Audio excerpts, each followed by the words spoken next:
Lors de ce deuxième numéro consacré aux Battles dans la saison 9 de The Voice Kids, Nolwenn Leroy n'a pu cacher son émotion lorsqu'elle a écouté ses trois derniers talents s'affronter.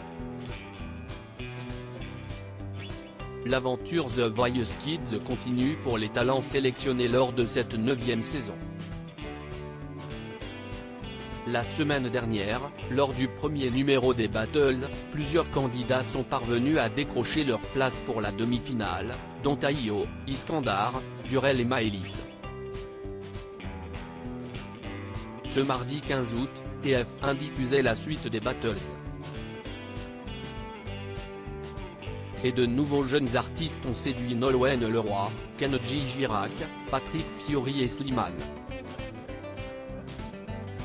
Ainsi, Maëlys, Élise, Lucas ou encore Lina se retrouveront la semaine prochaine. De son côté, Nolwenn Leroy a envoyé ses trois dernières candidates sur scène, Lou Agathe, Margot et Ya. Nolwenn Leroy très touchée de participer à The Voice Kids, elle se montre très émue après avoir travaillé la chanson What About Us de Pink pendant des heures grâce au soutien de leur coach, mais aussi de Bilal Hassani. Les trois jeunes femmes sont montées sur scène pour tout donner et convaincre la gagnante de la Star Academy.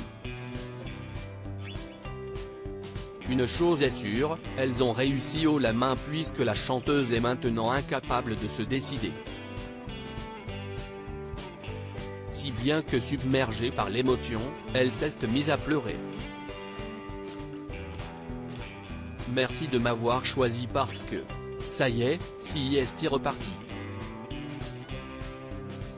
Débute-t-elle avant d'être très émue. Elle finit par se reprendre, parce que CIST ma première année sur The Voice Kids. Ce que vous nous faites tous vivre, CIST extraordinaire. Nolwenn Leroy, coach dans The Voice Kids 2023, je suis fier de pleurer pour de la musique, heureuse d'être au casting du télécrochet de TF1, Nolwenn Leroy assume ses larmes sans aucune difficulté. Je suis fier de pleurer pour de la musique, pour de jolies voix, pour des talents à en devenir. CIST magique d'assister au premier pas de chanteur, confie-t-elle alors que ses talents se mettent également à pleurer.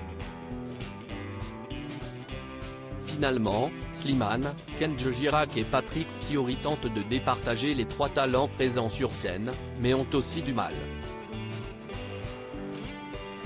Étant donné que l'unique femme coach a le dernier mot lors de cette battle, elle décide de poursuivre la compétition avec Lou Agathe.